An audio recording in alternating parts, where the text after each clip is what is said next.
Good evening all, and welcome. Today, to celebrate the winter season, I bring you 10 stories told to the sound of beautiful snowfall. So wrap up warm, as it's time to get comfortable and let the darkness take control.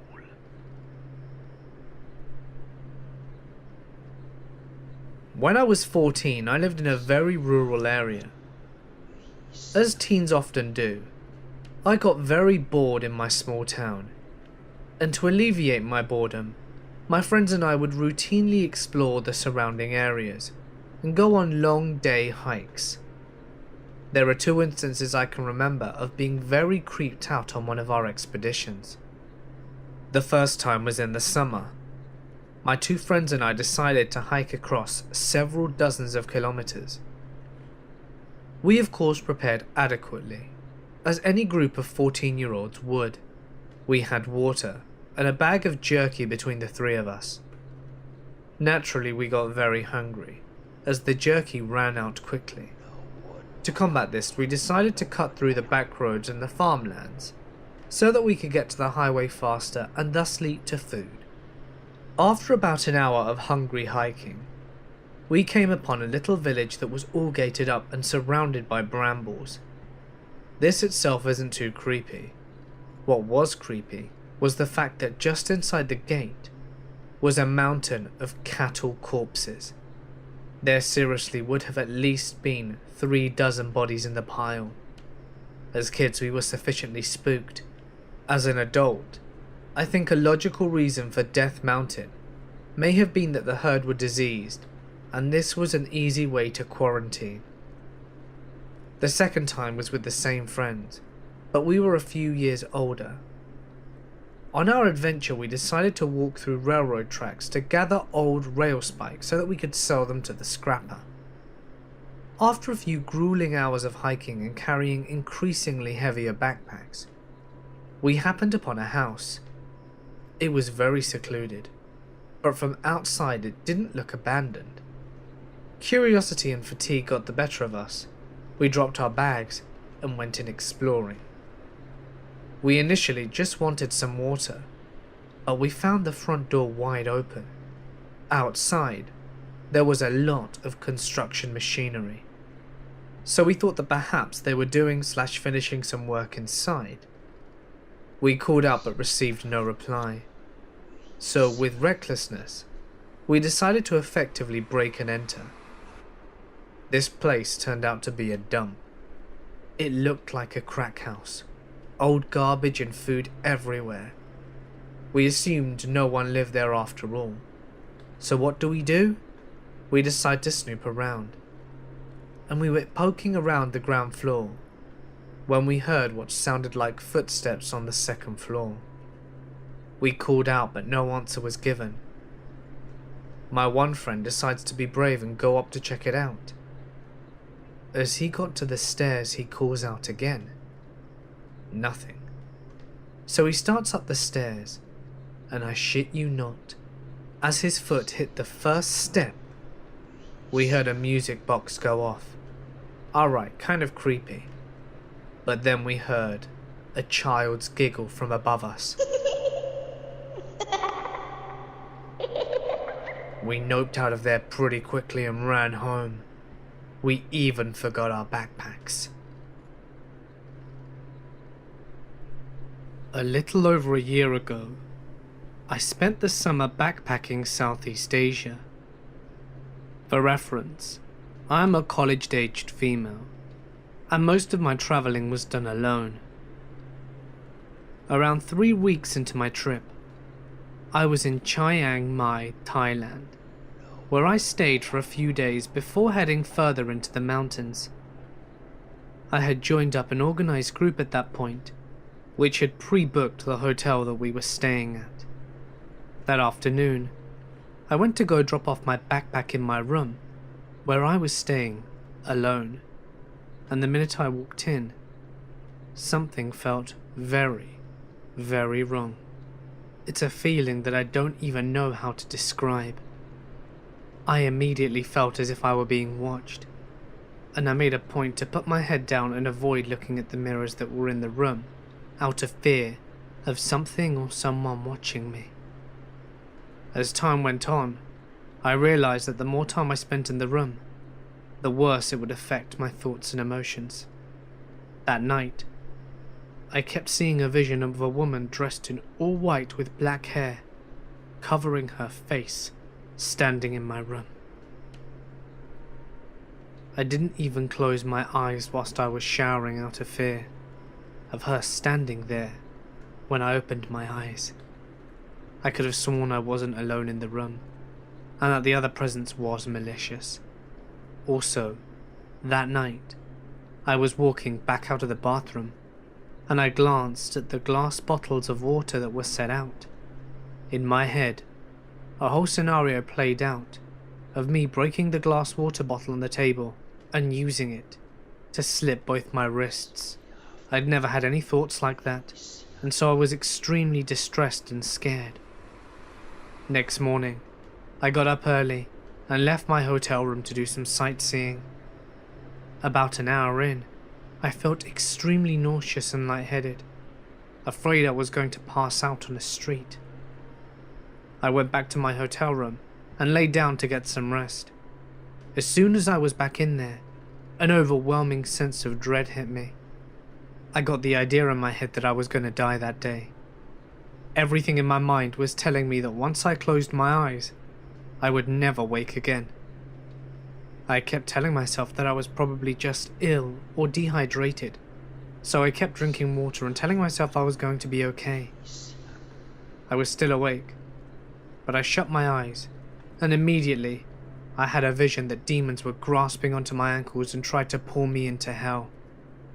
At that moment I was praying and screaming in my head. In my vision, something grabbed my hand and pulled me up, and then I passed out for several hours. When I awoke, I immediately left my hotel room and felt fine. But that night when I came back, I was having the same vision of the woman and feeling like I wasn't alone. We left the next morning, and nothing remotely similar has happened to me ever since. But I've always been left wondering what that experience could have meant. Also, we stayed in the hotel one more time a week later, and I was in a different room, and everything felt completely normal. One thing's for certain, I'm glad I didn't have to stay again in room 241. My cousin is with the Forest Service in Montana/Wyoming, and I decided to go up there with her to literally test the waters. She does hydrology and has to ride out to the middle of nowhere to test streams and snow runoffs to ensure no contaminants. So I thought that sounded fun and wanted to go do a bit of a tour with her. So we were going to have a camp out there for 2 nights. So we packed all our gear into our saddlebags and started out. The first day and night were amazing. Beautiful scenery and amazing air quality. It really is so peaceful out there. I love that area, and I wish I could go up there more often. We started out on the second day, and my cousin said, "Do you want to see something weird?" Of course, I said yes, and she led me to a bit of a side journey into this tiny little ravine. We ended up traveling around 2 hours out of our way from the actual path. At the very end of this fold in the land, she dismounts and tells me to get off my horse. We tie them up in this gorgeous little clearing, and she tells me to follow this tiny wildlife path and bring our little rechargeable radios. It's one of those that you can plug in or wind up. It also acts as a lantern if you really need to, but it kills the batteries very quickly. I do, and out in the middle of nowhere, there is a huge coil of wire sticking out from the ground. The wire itself was not weirdly large, like someone buried a transmission wire, but small, like a 10 to 12 gauge wiring for a house. It trailed off into the bush and trees, so naturally I decided to follow the damn thing out of curiosity. My cousin trails behind me as I do, and this wire, after coming up straight from the ground, is strung across limbs of trees, then back off into the ground, and it snakes around rocks, and finally dead ends into an outlet. The outlet is mounted on the side of a desk. It looks like a school teacher's desk from when I was growing up, with a metal base and a pseudo wood/plastic top thing. No chair, no building, no nothing. Just this outlet and a desk. I'm staring, confused as hell. Why is there a desk in the middle of a forest? And then my cousin takes the radio, pulls out the cord and plugs it into the outlet. And then it just lit up and started blaring static. The wire was being fed from somewhere. Now, the place where we were had absolutely no road access, and no buildings for many, many miles, with no other people around, and yet there was a live outlet. Weird as shit. Around 9 PM last night here in Florida, I was hanging out with my buddy in my backyard, just sitting on a picnic table adjacent to his house on some woods with his baby monitor. We were in the middle of a conversation. As I was speaking, I began to feel the typical ringing in your ears. The sensation that everybody gets from time to time.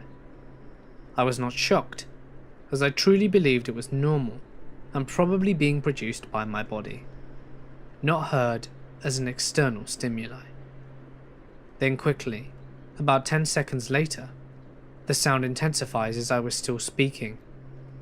The ringing became loud, louder than my own voice. I can feel it almost shaking my brain. It's extremely high-pitched and my ears aren't usually the best at picking up high frequencies. I begin to panic. What the hell? Am I going deaf right now? It was the first thing that I thought of. Just as I was about to express my fear of going suddenly deaf to my friend. "Bro, do you hear that?" he says.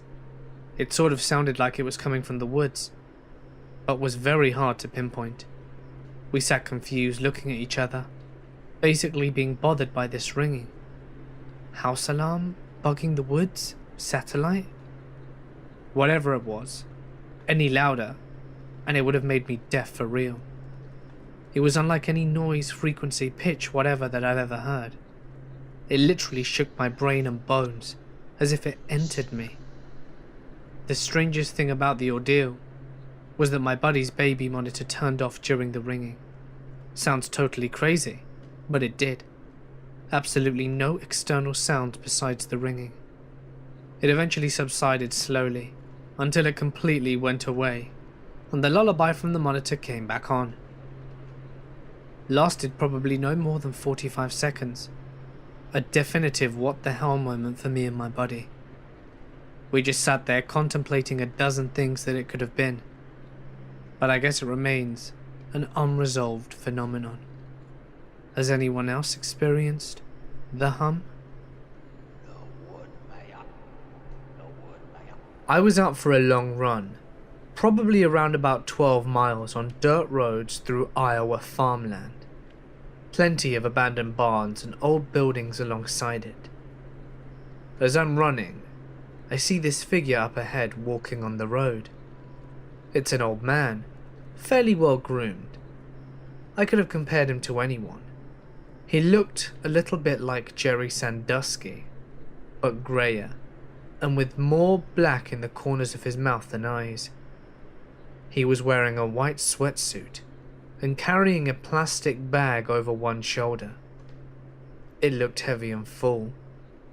The man smiled at me, and I smiled back, even though physically I was distancing myself as far away as possible from him. As I passed him, I began to feel dizzy and nauseous. His presence just felt so wrong. His smile was off.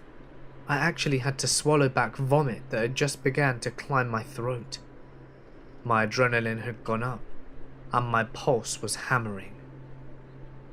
When I looked back after a couple of meters from distance, he was gone. I have no way to explain this. My life has been turned upside down and backwards many times. So many times, in fact, that I wonder why the twists seem to take the shape that it has so repetitively.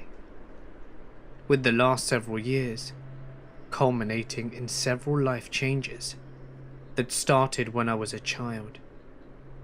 Introspection set in, and I began to really sift through the years seeking answers, or at the very least, some kind of clues. Nearly going blind will do that to you.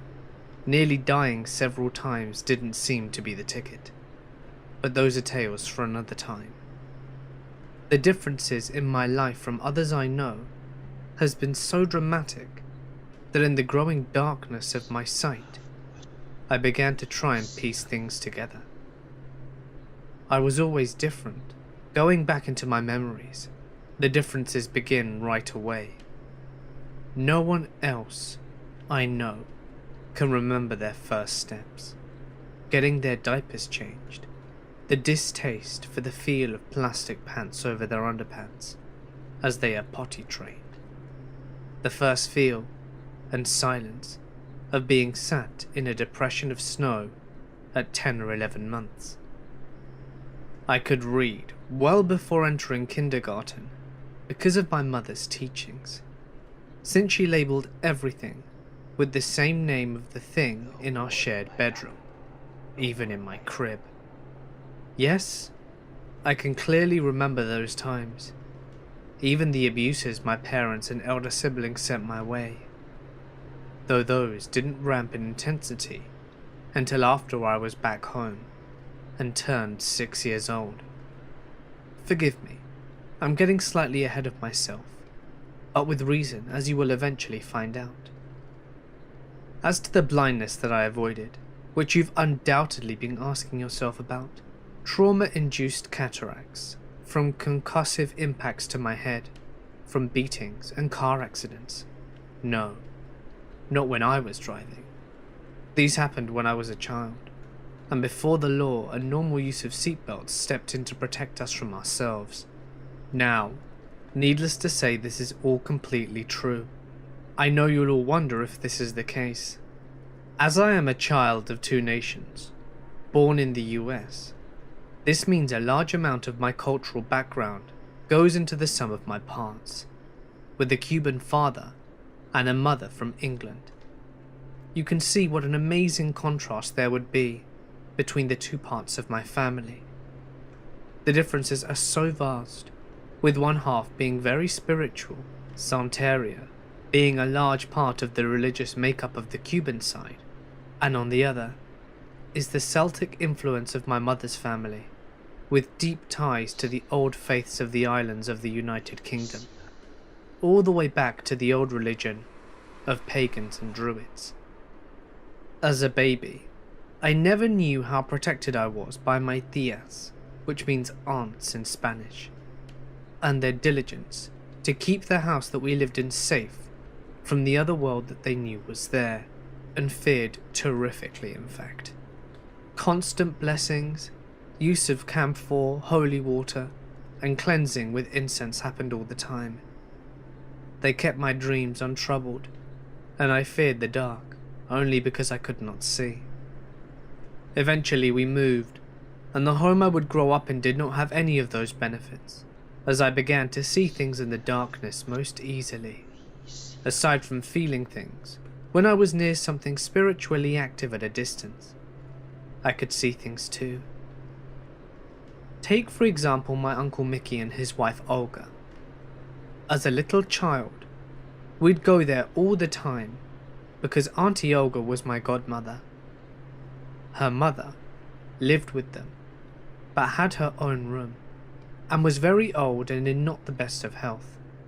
but she had an aura about her that said that she was kindly, and wished that she could do more when my brothers and sisters and I came to visit than just sit in her room or lie in bed. Sometimes, she'd be too exhausted to get out of bed, and we would have to play quietly on the other side of the house on the covered porch. I had a habit of wandering off and going places that I was told not to go, following feelings that seemed to draw me. In fact, sometimes I would wander blocks away from home or from parks, scaring my family silly. I would go to my tia Olga's mother's room, and as I'd walk in, a man standing next to her bed would look up and smile at me most of the time. My memory of him is hazy now, as it is of her, but I remember dark but warm eyes, steely grey hair swept back and slicked back down to keep it neat with a light blue guayabera. He was thick in the upper body, muscular, but not overly so. I couldn't see his lower body, since he was on the other side of the bed. She would look away from him to me, following his gaze, and see me standing in the doorway. I would greet her, "Hola, señora," and then my Uncle Mickey said something from behind me to get my attention. I'd look, to turn to see what he said, and when I'd look back, the figure, the man that I had just seen, would be gone. There was no place for him to go, I should point out, and no one else lived there since my cousin, Michael, had moved out some years before. Keep in mind these events happened when I was 4. No one would ever tell me who that was. No one wanted to even mention it. The fact is, it only started whispers between adults about the events. Fearfully whispered discussions amongst them. Discussions that I was not even allowed to think on eavesdropping on. It wasn't long after that my Aunt Olga passed away. I never found out who the man was in the room with her, but I was assuming it was someone very close to her, for the simple fact that I never felt menaced by what I saw, and the room felt brighter as she passed. My mother's relations had come to visit us for a little while, and I do believe I even got to see my great Aunt Lily more than once in the US. My mother's father, Granddad, had been setting aside money since she'd left home to have her come home, either to stay or for a long visit, and this money he'd saved up from quitting smoking. Funnily enough, he'd been saving for so long that the amount had grown high enough for us all to come visit them during the summer. My father had to work, so he couldn't come with us. His job was very demanding, and our talismans, given to us by the Cuban side of our family, were not allowed to come with us, and remained in a box back home, despite our loud protestations. My mother was most insistent, as she was embarrassed by them. My time in England was not boring. We walked everywhere, or took buses or trains, and we were dragged to every mall, castle, monument and palace of interest that my mother could think of. This is in direct contrast to the part of Los Angeles where we lived, that required a car and a long trip to get anywhere meaningful. It was a shock, to say the very least. All of this whilst travelling between homes of my granddad and Nanny, that's my grandmother, and my Aunt Sonia and Aunt Celia in various places around the country. When we first went to stay with our Aunt Celia, it was a bit of a shock.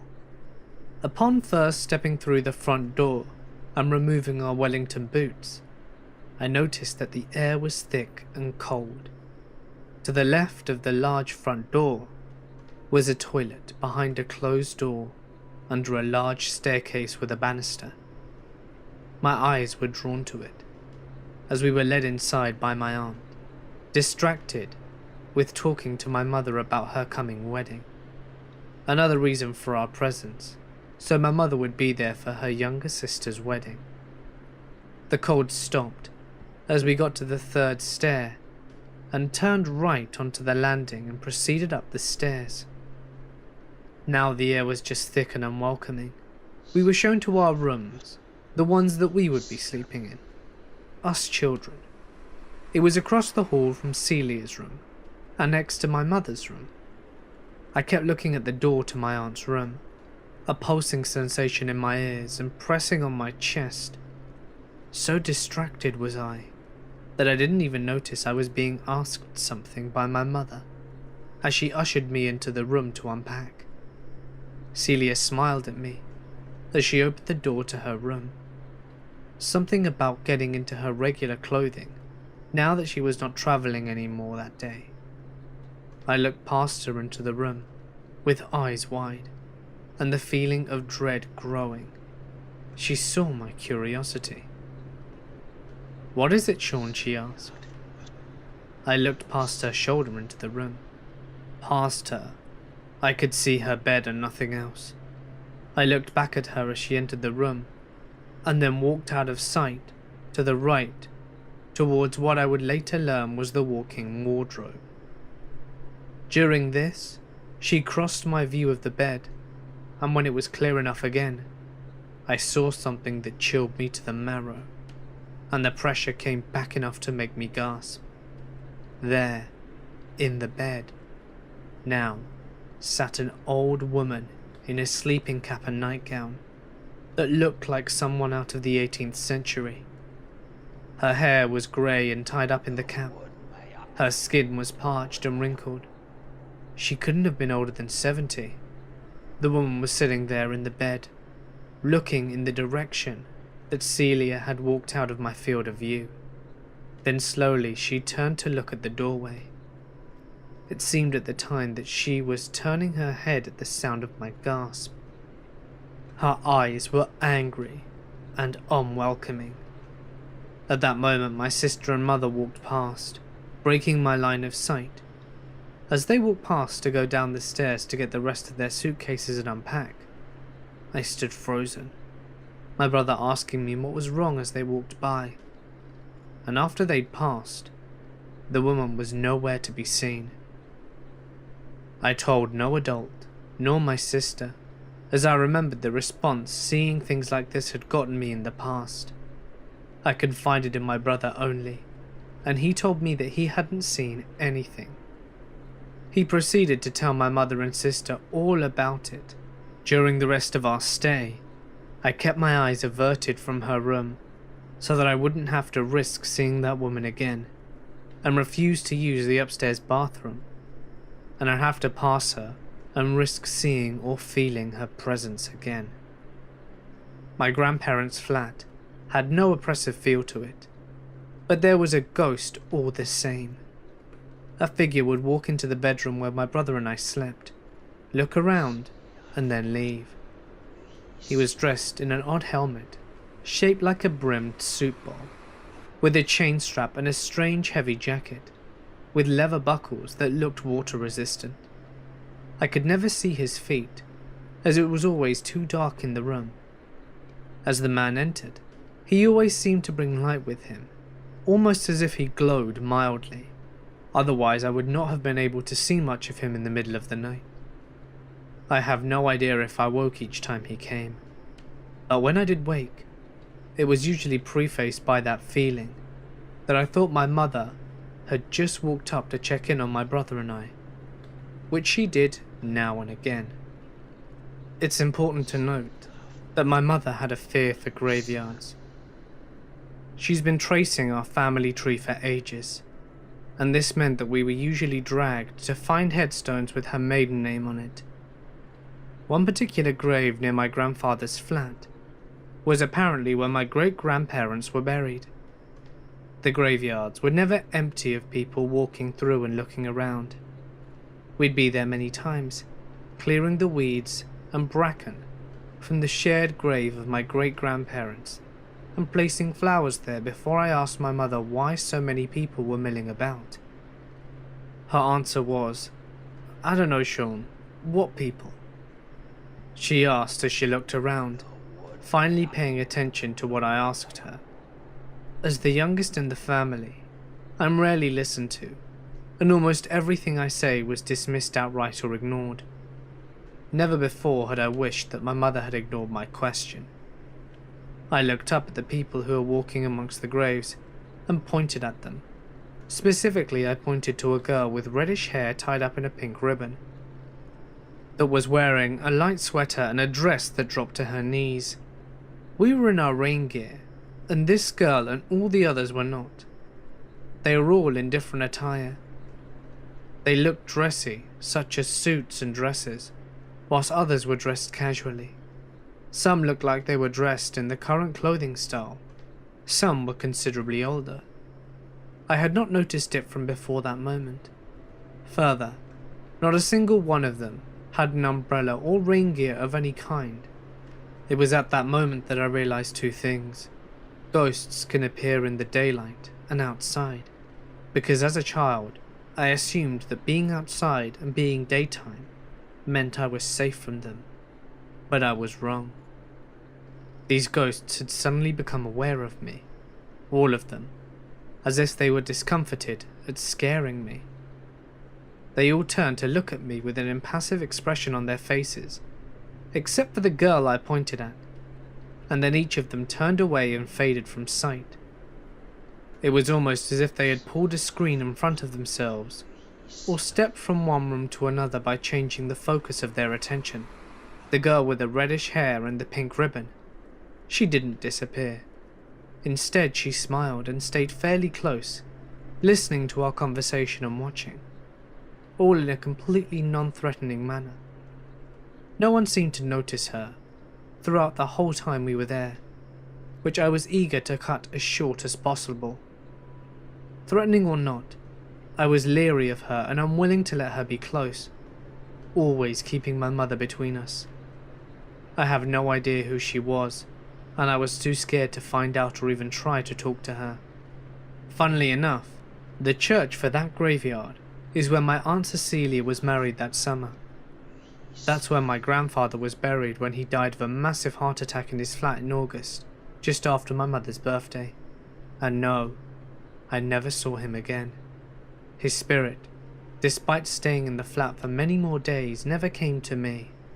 Nor, might I add, did the man in the helmet ever appear for me again. I'm sure most of this seems innocent as far from dangerous for you guys, but you have to see it from the point of view of a 5-year-old child. Not only that, you'd have to understand that before this, I'd never encountered so many so often. I'd only ever seen things swirling or faces peeking out of my closet, but there was so much to be seen in England, ever more so. Though we stayed with the relations, we never went to stay with my Uncle Billy. We did, however, get some chance to visit distant relations, distant in both lineage and in mileage. One set was in Scotland, and with nothing spiritually noteworthy to say, except that I felt safe, almost as if I were back in my old home, as though something was protecting me. But the scariest experience I had was visiting our cousins Glenys and Roy. They're a nice couple, with a home that had a past, that had no clear answer for. At my aunt's wedding, we were told by my Aunt Celia about the ghost of the bed. It was an antagonistic spirit that menaced with only male adults that slept in the bedroom, shaking them with shrieks and attacking them in other more painful ways. They look into the history of the house, and it went back about 200 years, being one of the oldest homes in Wales, with a history rich and mostly lost through time. Of course, Roy had only been told these things and never tried to sleep there himself. A friend of his had tried and left in the middle of the night, never to return. No one stepped forward with more information as to why the spirit did what it did, whether it was male or female, or what had brought its darkness into the home in the first place. All this was recounted by Celia with dark glee, as she looked onto the paranormal. Terrified at what I might end up seeing, the trip to Wales was long and arduous, as we had to stay on the train for several hours and make a few changes and then ride a bus. Before it was all over, I had been menaced by my sister and brother with the idea of ghosts in the house. Ghosts they didn't believe in or could see. Menaced with the idea of being put into a bedroom I was so scared of sleeping in. You know that that's how it is with children. We're going to put you in there, Sean. We're going to make you sleep upstairs with the ghost.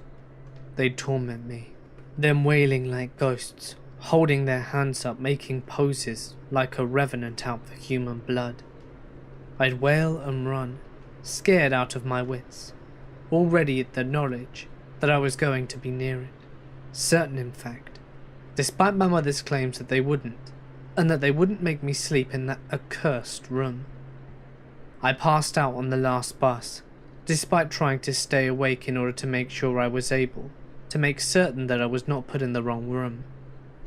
My siblings had a nasty habit that once they knew about the ghosts I could see, they'd lock me in closets just to hear me shrieking in the dark, and it was sometimes not void of others. I was scared that they would force me into the room and make me face their threats.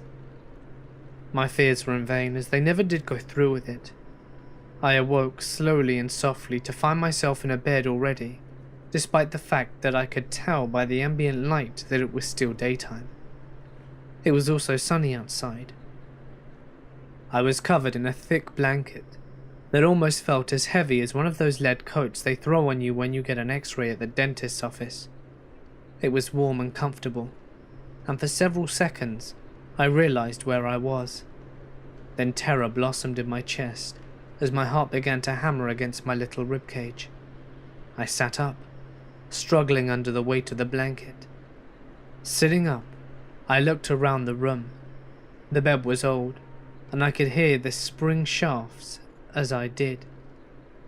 The headboard was metal, rather like the kind that you see in old movies of hospitals, but it was much larger and wider. It seemed so large to me at the time, disproportionately big for a child of my small stature. To my right was a window within the pull-down, shade drawn from the lintel to within the inch of the sill.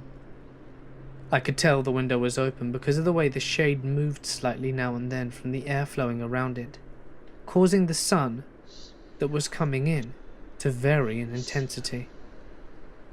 Under the window was a low chest of drawers made of dark stained wood. It looked antique and sturdy, and to my left was a tall dresser that was at least 4 feet high but with no mirror on it, also made of dark stained wood, that made me feel frightened for some reason by the lack of mirror. Directly besides the bed on the left was a nightstand made of lighter wood with a single drawer in it. I heard the sound of my family downstairs laughing loudly at something. It seemed to come up to me, as if to mock me, teasing me. Almost like I were put there on purpose or to test me, to torture me and to expose my fears. But after all, to them it was not real. It was explained away as imagination. How many times by my mother since coming to England? I'd lost count, and I could hear my brother and sister laughing at something. The low voice of Roy interjecting something now and again between the bursts of laughter. Well, I thought, I'll show them. I'll get away. I'll call them stupid and mean for trying to scare me and laugh about me, always picking on me, the smallest of the family, the butt of their insults and tortures. How many times had they locked me in a closet, with things reaching for me in the dark, or in a room with ghosts that could see me as well as I could see them, all in the name of helping me get over my fears. Tears began tracing down my face as I thought of this, but now they intensified from drops to streams that blurred my sight as my horror and feeling of betrayal intensified. My cheeks were soaked and stung slightly from the hot, salty tears. I moved to get up, but paused. I felt it then. Through the whole of my body I felt it, like suddenly I was deep underwater. The pressure was intense, and almost like a nightmare in intensity. Like drowning out of water, sinking deeper and deeper every second. the crushing feeling growing tighter and tighter around me, pressing on my little chest. My shoulders creaked as they were forced into my body, and my wrists were crushed into my stomach, almost as if a gigantic hand was gripping me. Looking back now, I have no idea how I survived. I tried to move, but my arms could not defend whatever it was that held me. Another chorus of laughter from underneath the door drew my attention downwards, and I could see the gap beneath the door, with the light from the hallway illuminating a small patch of wooden carpet and the edge of the rug on which the bed sat on. Fighting to draw enough breath to scream for my mother, all I could do was sip the little air at the time into my lungs and let it out. I tried to make noise, little gasps for help, "Mummy," and calling for my sister and brother. But looking back, they couldn't have been louder than a whimper. They were far from where I was, and downstairs, and they would probably ignore me if they could, as they usually did. I felt betrayed, as well as terrified beyond comprehension, but it wasn't even close to what I was in for. A sound, distant but persistent and strange, reached my ears, and then in the silence of the room, it didn't echo. It seemed as though the sound was sucked away as soon as each sound finished. It grew steadily louder, and by the time I could tell it was getting closer, the grip hadn't lessened on me, and in fact, began to push down so my little legs were bent at painful angles on the bed. The springs squeaked in response to my downwards pressure into the bed, and then I heard my mother say, "I think I heard Sean upstairs. I'll check on him later," going to step out for a cigarette, and it trailed off, as she must have gone outside. The sound of the door opening and closing, and then silence. They had all stepped outside, and I could now hear the sound of my brother and sister laughing distantly from the open window to my right. My right hip protested, the pain of being crushed in the semi-sitting position with my right leg splayed out on the right, and my left extended in front of me. The noise I'd heard now seemed emboldened at being alone in the house. I could finally tell, at last, what it sounded like. It was like a groan, only it sounded like a person groaning whilst inhaling rather than exhaling. And it didn't stop this time. It was inhaling and making the sound, getting louder and louder and closer, but I couldn't see from where. My eyes were now rolling around my sockets, searching every corner of the room to see if I could find the source of the sound, all whilst my mind was crying for my mother, my tears now soaking through the neck of my polo shirt in front of my chest. The groan stopped for an instant, and then began again, louder this time, as I sensed it was very near. I looked down at the doorway. Something had attracted my attention despite the new burning pain in my chest. What attracted my gaze was the light from under the doorway, which was slowly going out. It was being blotted out, as if by shadows or something moving over the source of the left of the door to cover the light. Eventually the light was absorbed by a solid line of shadow, and I knew it could not have been a person. A person could not make this kind of completely eclipsing shadow over the light. There would be a shape of feet or legs or something. The sound was now just outside the wooden door, louder than before, and something more. It was not a single groan. It was the sound of several people. No, a chorus of them. And it sounded now almost like a painful gasping into air-starved lungs. Only it never paused to finish, taking the perpetual inward breath.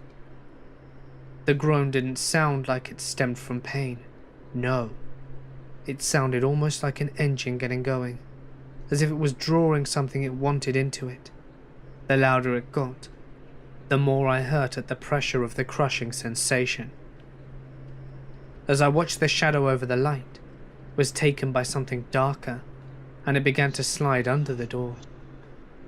It was darker and fuller than before, I could see an amorphous mass sliding underneath the door that was darker than midnight, and it entered the room. The sunlight that came in and around the shade in the window grew dimmer. The pressure on my chest surged angrily as I was suddenly flung back in the bed and banged my head against the slated metal headboard, which in turn smashed the wall. The sound of it, though, should have been loud, but it sounded like a muffled clunk to me, as if the sound had been sucked away or muffled underwater or with a pillow. My head, now dazed from the collision, was too loopy and weak from lack of oxygen to appreciate the reality that I could now breathe. All thoughts of escape had long gone, and I wanted my mother to come and rescue me, to drive it off and protect me, to enfold me in her arms. But I realized that this would not happen. Despite her promises, she put me here and allowed me to be in there, and either way, she didn't really care about me. Blarily turning my gaze downwards, I watched the foot of the bed for signs as I prayed. Let me die fast so it can't touch me or take me. Please just let me die. I was so scared that all my limbs had gone cold from shock. The groaning started at an all-new intensity, revving upwards in the chorus of sounds, and my eyes grew wider in terror as the dark mass now surged upwards in the air as if standing. And it didn't even stop. It stood all spread out as if oozing into the air, sucking the warmth and oxygen from the room, the light growing dimmer and darker as I laid there, numbly panting in ultimate terror. My thighs grew hot as my urine burst free into my jeans and ran out of my pants and onto the bedding. The groaning changed, as if almost overjoyed, a triumphant tone, and it spread to the right and left like bat wings, reaching around to engulf me in its wicked hungry embrace. Please, please, please, please. I realized I was panting, begging as my tears blurred my vision. The mass moved to the bed, and it slowly began to engulf me. All I heard was the groaning. It filled my ears, and then seemed to crawl into my head and echo there. A fresh weave of tears made it all, so I saw a blur and the cold feeling in all my limbs. My head propped at a strange angle against the headboard, forcing me to watch as it closed in. The anticipation of its icy touch on my already cold skin repulsed me, and I began to shiver uncontrollably. Then, just before I knew it was going to touch me, my vision cleared, and I could see that it was about to touch my shoulders and embrace me. The noise it made surged one last time, bestial sounds of the predator about to make a kill. But it was all suddenly blotted out of the intense, white-hot agony on the top of my head. A burning, watery feeling that was very intense happened at the top of my head. Wave upon wave of heat. An agony, like the top of my head had just been sawed open with a welding torch. But it didn't fade, and it was as if the room filled up with blinding white light, so bright that my eyes had automatically been drawn to slits to protect them. The whole room was filled with it, except for the Stygian patch of nightmare before me on the bed. It had halted in mid-reach and was now illuminated completely. I could somehow tell it was in pain. Now I could see it entirely, and I wished to heavens I never did. The thing was made up of the faces, images and bodies, all black against black but easily discernible, all caught mid-scream or wail or groan, in some position of pain or writhing, contorted in agony, moving slowly within the mass, undulating to the tone of their own trapped misfortune, all moulded together into a thin sheet of ultimate darkness, pressed into a fabric of utter damnation. This thing wanted me to be part of it. I just knew it.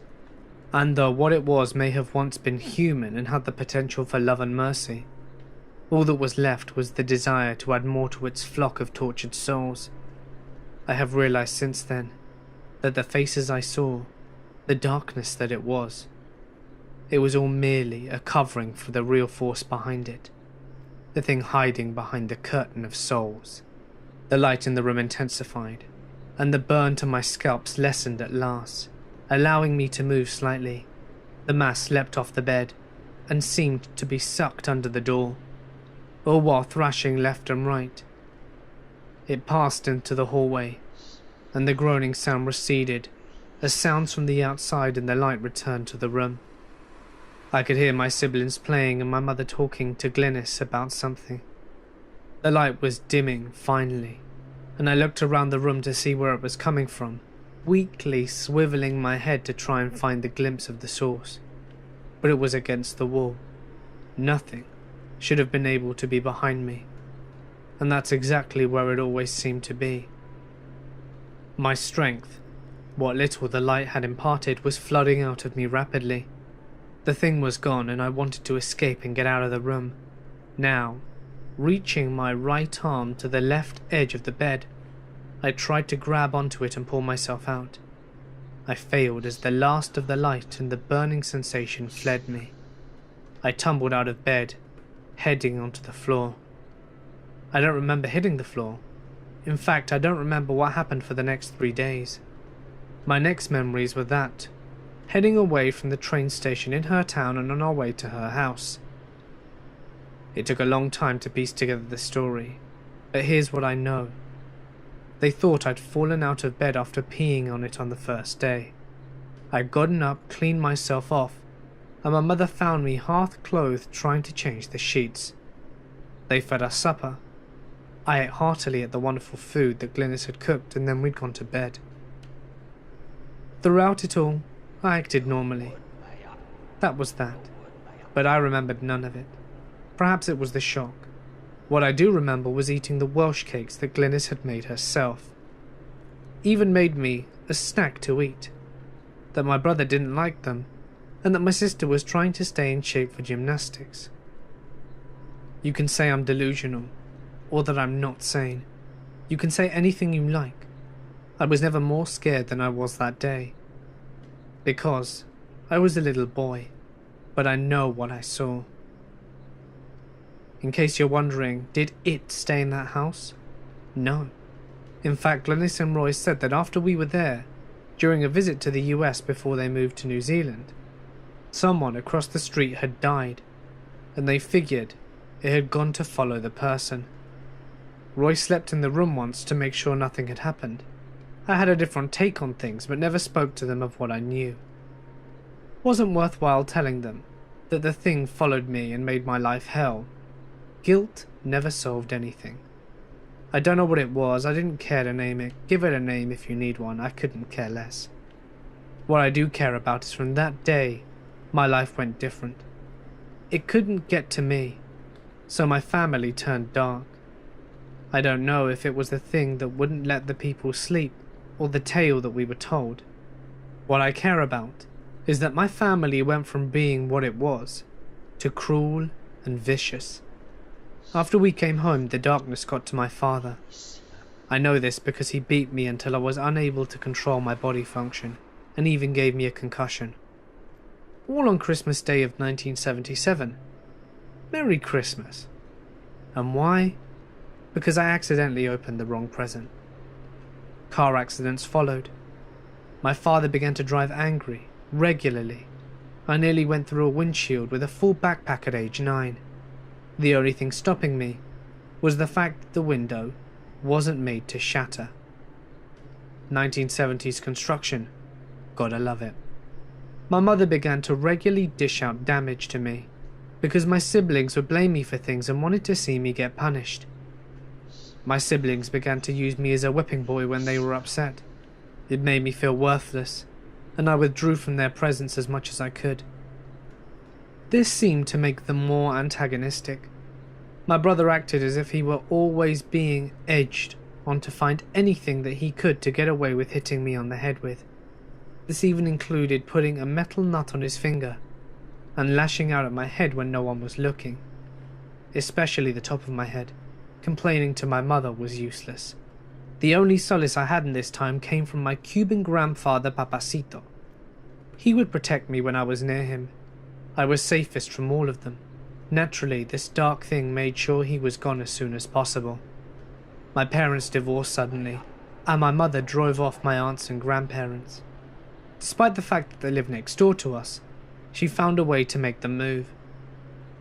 After that point, cataracts started to form, and though I could see spiritual things somewhat as dim outlines, I could not see them as clearly as before. No longer did they look like normal people. Now I have ocular implants, and I can see as well as any of you can see. Mostly. A few more laser treatments, and no more cataracts. And my ability to see ghosts is as it was when I was 5.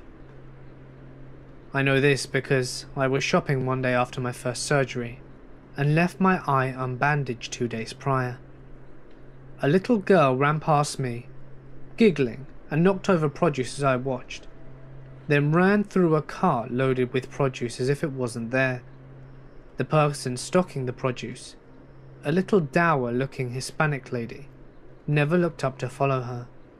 She only humphed in annoyance and picked up the peppers, putting them back where they belonged. I asked if she saw the girl, and she gave me a puzzled look. You may be wondering, does misfortune follow me still? And are my steps dodged by this thing? No.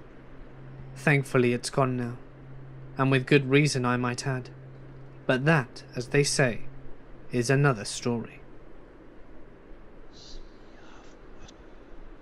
I was a forest fire lookout in the summers during college. I went weeks between seeing another human sometimes. Some of the first things I witnessed or heard whilst doing the job are just flat unexplained.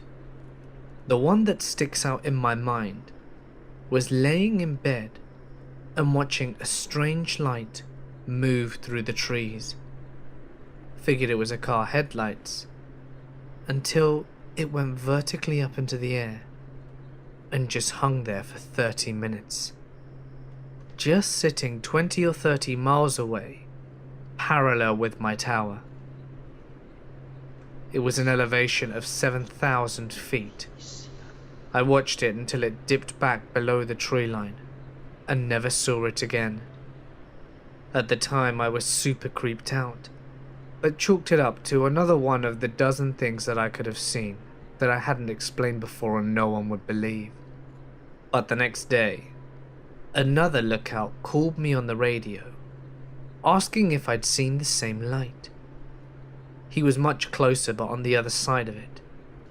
He said from his perspective, after it dipped below the trees, it landed in an area he knew to be a lake that was only accessible by hiking or horseback. It stood out in my mind because it was the only strange light that summer that we couldn't explain away by either planes, balloons, or tricks of the light from cars. I have since wondered if it were a drone, but this was before they were really obtainable to hobbyists, and have never seen one with lights that could be seen from as bright as 20 miles away, or one that could hover in place for about 30 minutes around then. This is where things get weird. The lake where the lights settled down into, according to the other lookout, is a pretty popular spot for fishing trout. That summer, the lake developed some form of algae, or just something, and all the fish died off. They stocked it with fish, and they just kept on dying. No one remembers this happening before that summer that we saw the light land in it. It was like this for the next 2 or 3 months that I came back as a lookout. No fish could live in it. Just another weird story from my early 20s as a fire lookout. As long as my friend's little girl could talk, she would always mention her dark friend. They assumed that this was an imaginary friend, or some name that she heard in a story in daycare. It went on for many months. As she began to improve her speaking, she'd talk about her dark friend more and more. Recently, my buddy heard her jabbering over the monitor one night, and he heard her call her dark friend Miranda again Thinking this was a friend from daycare, they moved on. But after finding out that daycare didn't have a Miranda, they realized they didn't know anyone called that name. It's not common at the moment, and she really has no reason to know it. They did a bit of research. It didn't take them long to find out that a woman called Miranda had died in the house that they were living in. She wasn't the person who owned the home before them. It had been an owner or two back. But her name was Miranda, and she died inside the house. They pulled up the obituary and called their daughter. Without any prompting, they simply asked her, "Hey Army, do you know who this is?" And she got excited and said, "That's my dark friend." It's a suburban house, less than 10 years old, so not something that you'd figure for a haunting. But this was the most legitimate evidence I've ever heard. They are a super normal family, and I'd never expect them to lie about anything like this. It makes the hairs on the back of my neck stand up every time I think about it. When I was a teenager, I used to go out camping by myself. I had a spot that I liked that was across a few fences from my grandparents' house out in the middle of nowhere. One of the places I cut through was a pasture full of cattle.